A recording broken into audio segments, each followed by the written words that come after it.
Hello friends, my name is Preeti. आप देख रहे हैं एग्जाम 10 यूट्यूब चैनल। फ्रेंड्स, आज हम लोग डिस्कस करेंगे कंप्यूटर अवेयरनेस का पार्ट 9। इसके पहले हम लोगों ने कुल 8 पार्ट डिस्कस कर लिया है, जिसमें कंप्यूटर से रिलेटेड सभी इंपॉर्टेंट क्वेश्चंस डिस्कस किए जा रहे हैं। ठीक है, तो आइए शुरू करते हैं आज का टॉपिक। शुरू करने से पहले मैं चाहूँगी कि जिन लोगों ने चैनल को सब्सक्राइब नहीं किया है वो चैनल को सब्सक्राइब कर लें और बेल आइकन पर जरूर प्रेस करें, जिससे कि सभी वीडियो की नोटिफिकेशन उन्हें मिलती रहे।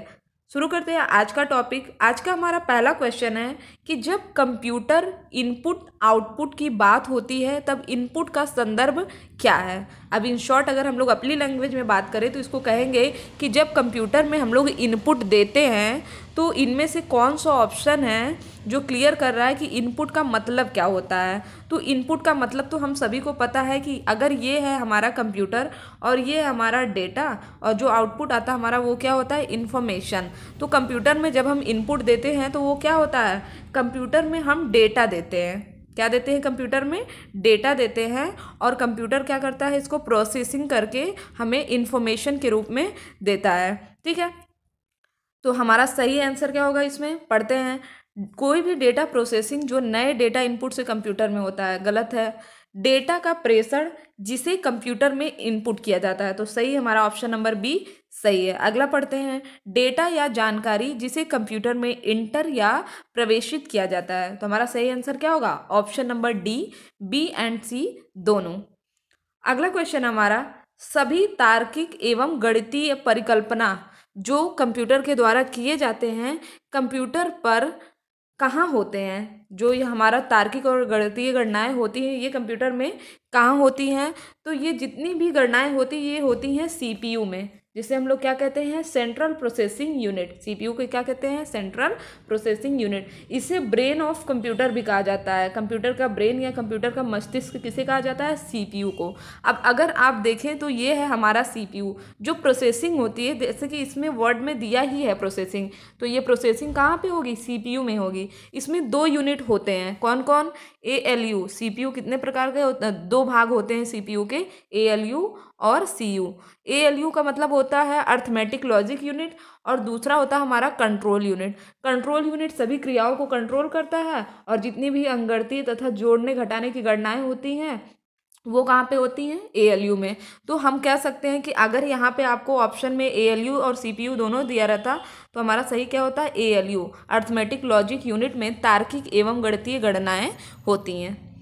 अगला क्वेश्चन हमारा, इनपुट आउटपुट और प्रोसेसिंग डिवाइसों का समूह क्या निरूपित करता है।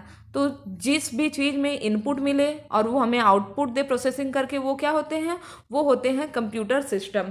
क्या होंगे, कंप्यूटर सिस्टम। हमारा सही आंसर क्या होगा, कंप्यूटर सिस्टम। अगला क्वेश्चन देखते हैं। कंप्यूटर निम्नलिखित में से कौन सा कार्य नहीं करता।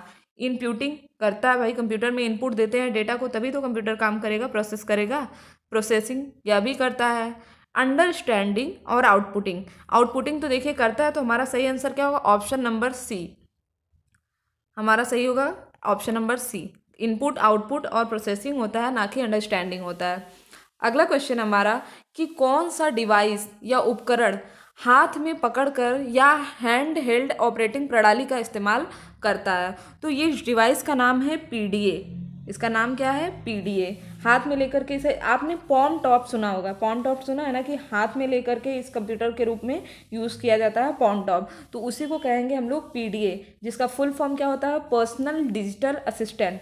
पर्सनल डिजिटल असिस्टेंट, हिंदी में इसको कहते हैं व्यक्तिगत अंकीय सहायक।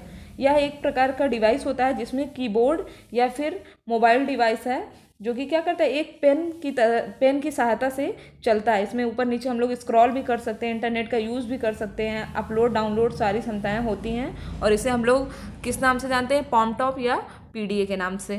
ठीक, अगला क्वेश्चन हमारा, उस कुंजी को क्या कहते हैं जो कंप्यूटर की मेमोरी में सूचना और इसकी स्क्रीन कैरेक्टरों को इरेज कर देगी। तो इरेज मतलब क्या होता है, मिटाना। किसी भी चीज़ को मिटाना हो तो हम लोग क्या कहते हैं, इसको डिलीट कर दो। अब कंप्यूटर में तो हम लोग मिटाएंगे तो है नहीं, तो क्या करेंगे, उसको उसको हम लोग डिलीट ही करेंगे। तो किसी चीज़ को इरेज करने के लिए कंप्यूटर में क्या किया जाता है, डिलीट की का प्रयोग किया जाता है, डिलीट कुंजी का। ठीक, अगला क्वेश्चन हमारा, सेलेक्ट या हाईलाइट करने के लिए प्रायः किसका प्रयोग किया जाता है। बहुत कॉमन क्वेश्चन है। अगर आपको कोई पर्टिकुलर सेंटेंस को सेलेक्ट करना है या हाईलाइट करना है तो आप क्या करते हैं, उसको माउस से सेलेक्ट करते हैं। किसके द्वारा करते हैं, माउस के द्वारा करते हैं।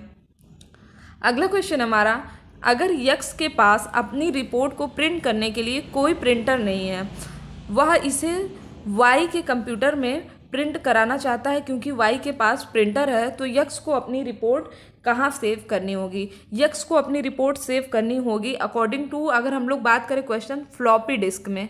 कहाँ पे सेव करनी होगी, फ्लॉपी डिस्क। फ्लॉपी डिस्क देखिए एक तरह की डेटा स्टोरेज डिवाइस है जिसे सबसे पहले कब क्रिएट किया गया था, 1969 में। ठीक है, इसी समय बैंकों का राष्ट्रीयकरण भी हुआ था। जो 14 बैंकों का राष्ट्रीयकरण हुआ था वो कब हुआ था, 1969 में। और इसे हम लोग क्या कहते हैं, फ्लॉपी डिस्क को सेकेंडरी एक्सटर्नल मेमोरी कहते हैं। ठीक है, तो कहाँ पे डेटा को स्टोर करना होगा, फ्लॉपी डिस्क में। आइए अगले क्वेश्चन की बात करते हैं। डेटा इनपुट करने के लिए बार बार प्रयोग में आने वाले हार्डवेयर का भाग क्या कहलाता है। डेटा इनपुट करने के लिए जिस हार्डवेयर का हम लोग बार बार प्रयोग करते हैं उसे कहते हैं कीबोर्ड। कभी भी आपको अगर कंप्यूटर को डेटा देना है तो ऑब्वियस सी बात है आप किसका प्रयोग करते हैं, मैक्सिमम टाइम, मेजॉरिटी देखी जाती है तो मेजॉरिटी में हम क्या यूज़ करते हैं, कीबोर्ड यूज़ करते हैं। ठीक, अगला क्वेश्चन हमारा, को स्क्रीन या मॉनिटर भी कह सकते हैं। इनमें से किसको स्क्रीन या मॉनिटर कह सकते हैं, तो डिस्प्ले को कह सकते हैं हम लोग स्क्रीन या मॉनिटर। ट्रैक बॉल किसका उदाहरण है। ट्रैक बॉल एक प्रकार की पॉइंटिंग डिवाइस है। ट्रैक बॉल क्या है, एक प्रकार की पॉइंटिंग डिवाइस। जैसे माउस होता है ना, उसी तरह ट्रैक बॉल भी होता है और यह एक प्रकार की पॉइंटिंग डिवाइस है। अगला क्वेश्चन हमारा, इन्फॉर्मेशन इनपुट करने के लिए आप माउस जैसे इनपुट डिवाइस का पूछ रहा है हमसे कि माउस क्या है, तो माउस एक प्रकार का इनपुट डिवाइस है। ठीक, तो माउस जैसे इनपुट डिवाइस का प्रयोग करते हैं।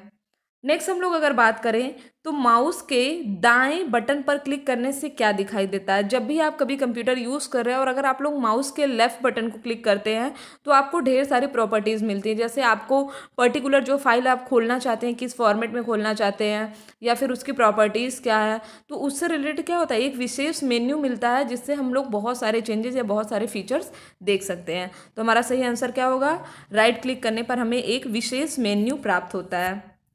अगला हमारा कि कंप्यूटर की प्रमुख मेमोरी को क्या कहा जाता है।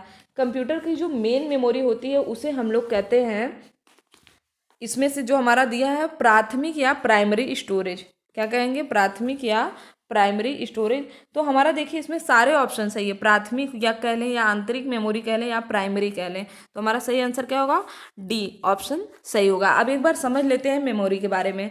देखिए मेमोरी दो प्रकार की होती है, एक तो होती है प्राइमरी मेमोरी एंड दूसरा होता है हमारा सेकेंडरी मेमोरी।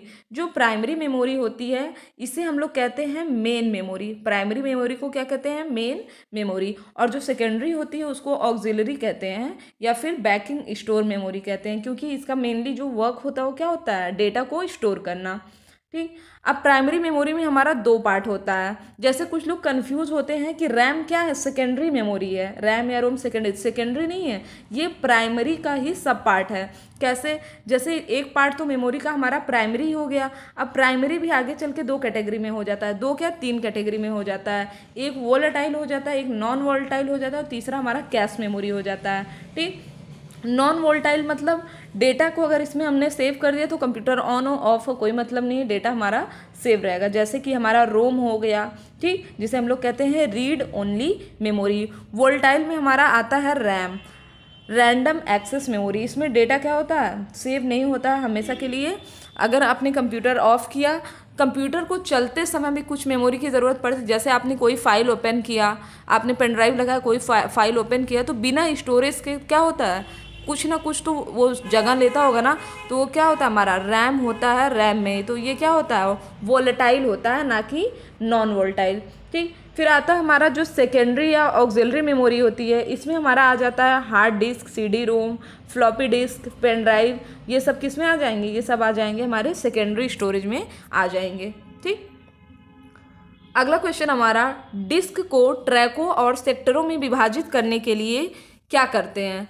तो वह प्रक्रिया कौन सी होती है? फॉर्मेटिंग। जब भी आप कंप्यूटर को फॉर्मेट करते हैं तो उस समय आप डिस्क को क्या करते हैं? सेक्टर में विभाजित करते हैं। जैसे लोकल डिस्क सी, इसमें हमें कितना स्पेस देना है, उसके बाद ई एफ, तो जो इंसान जितना चाहे उतना डिस्क बना सकता है। ठीक, तो इसे क्या कहेंगे हम लोग? फॉर्मेटिंग कहेंगे। अगले क्वेश्चन की अगर हम लोग बात करें, डिस्क के उस कंटेस्ट को क्या कहते हैं जो विनिर्माण के समय रिकॉर्ड किया गया है, इसे परिवर्तित या इरेज नहीं कर सकते, तो इसे कहेंगे केवल रीड। ठीक, कोई भी डिस्क देखिए दो प्रकार की होती हैं, जैसे आपने सुना होगा CD RW, compact disc read and write दोनों होता है, लेकिन कुछ क्या होते हैं कि जिसको सिर्फ हम लोग रीड कर सकते हैं, उसे राइट नहीं कर सकते, वन टाइम यूज़ का होता है, सिर्फ रीड कर सकते हैं। ठीक, अगला क्वेश्चन हमारा, अस्थाई स्टोरेज डिवाइस कौन सी है? अब आप इसमें बताइए अस्थाई स्टोरेज डिवाइस कौन सी है हमारा? इसमें हमारा सही आंसर होगा हार्ड डिस्क। क्या होगा? हार्ड डिस्क हमारी अस्थाई स्टोरेज डिवाइस है। कंप्यूटर के स्पेस को क्या कहते हैं जिसमें डेटा लोड होता है और काम करता है? तो अभी हम लोगों ने डिस्कस किया, उसे क्या कहते हैं हम लोग? रैम कहते हैं, रैंडम एक्सेस मेमोरी। और यह किस प्रकार की मेमोरी है? तो वॉलेटाइल है रैम। किसी स्टोरेज लोकेशन को आइडेंटिफाई करने के लिए प्रयुक्त नाम या नंबर को क्या कहेंगे? तो ऑब्वियस सी बात है, एड्रेस कहेंगे। किसी भी स्टोरेज लोकेशन को अगर हमें आइडेंटिफाई करना है तो उसके लिए हम क्या करेंगे? एक पर्टिकुलर एड्रेस बनाते हैं, जो भी नाम या नंबर रखते हैं। रैम में निम्नलिखित में से किसका एक उदाहरण है? तो रैम क्या है? रैम एक प्रकार की वोलेटाइल मेमोरी है, तो हमारा सही आंसर क्या होगा? Option number C. अगला है, डिस्क को पढ़ने के लिए प्रयोग में आने वाला हार्डवेयर है, तो हमारा इसमें सही आंसर कौन सा होगा? इसमें होगा हमारा डिस्क ड्राइव। डिस्क को पढ़ने के लिए प्रयोग में आने वाला एक हार्डवेयर है। चलिए अगला भी हमारा स्पेस एंड उसके बाद है एक बॉक्स है जिसमें कंप्यूटर सिस्टम में सर्वाधिक महत्वपूर्ण भाग होते हैं, तो सिस्टम यूनिट में होते हैं कंप्यूटर के सबसे महत्वपूर्ण भाग। अगला क्वेश्चन है हमारा कि किसी प्रोग्रामिंग लैंग्वेज को ट्रांसलेटर की ज़रूरत नहीं होती है, इसमें कौन सा ऐसा प्रोग्रामिंग लैंग्वेज है जिसको ट्रांसलेटर की ज़रूरत नहीं होगी? तो मशीनी लैंग्वेज। अगर आपके पास मशीनी लैंग्वेज है, और मशीन लैंग्वेज क्या होता है? 0 1, ये है हमारा बाइनरी नंबर, और मशीन इसी लैंग्वेज को समझता है। जबकि हम लोग जो C++, जावा, इन सब पे जो प्रोग्रामिंग करते हैं वो ह्यूमन उस कोड को अंडरस्टैंड कर सकता है, बट कंप्यूटर नहीं कर सकता। इसलिए कंप्यूटर में असेंबलर का यूज़ किया जाता है कि ये क्या करेगा? हाई लेवल लैंग्वेज को लो लेवल लैंग्वेज में चेंज करेगा, एंड कंप्यूटर उसको क्या करेगा? अंडरस्टैंड कर सकता है। ठीक, अगला क्वेश्चन हमारा, निम्नलिखित में से कौन सी मशीन इंडिपेंडेंट प्रोग्राम है? तो इनमें से कौन सी मशीन है जो इंडिपेंडेंट प्रोग्राम है? वो है हमारा हाई लेवल लैंग्वेज। ठीक, फिर हमारा इनमें से कौन सा बाइनरी नंबर का उदाहरण है? तो आपको मैंने अभी बताया कि जिसमें भी 0 1 होगा वही होगा हमारा बाइनरी नंबर का उदाहरण, तो सही आंसर क्या होगा? Option number B. तो ये थे हमारे आज के इंपॉर्टेंट क्वेश्चन। आई होप कि आपको वीडियो पसंद आया होगा। अगर आपको वीडियो पसंद आया तो चैनल को सब्सक्राइब करें, शेयर करें और लाइक करना ना भूलें। इसके अलावा आप हमारे एग्ज़ाम ट्रेंड चैनल को विजिट कर सकते हैं। सभी प्रकार के कॉम्पिटेटिव एग्जाम्स के लिए आपको सभी विषयों की मुफ्त क्लासेस यहाँ पे प्रोवाइड की जाती हैं। ठीक है, तो आज के लिए बस इतना ही। Thank you friends, thank you so much.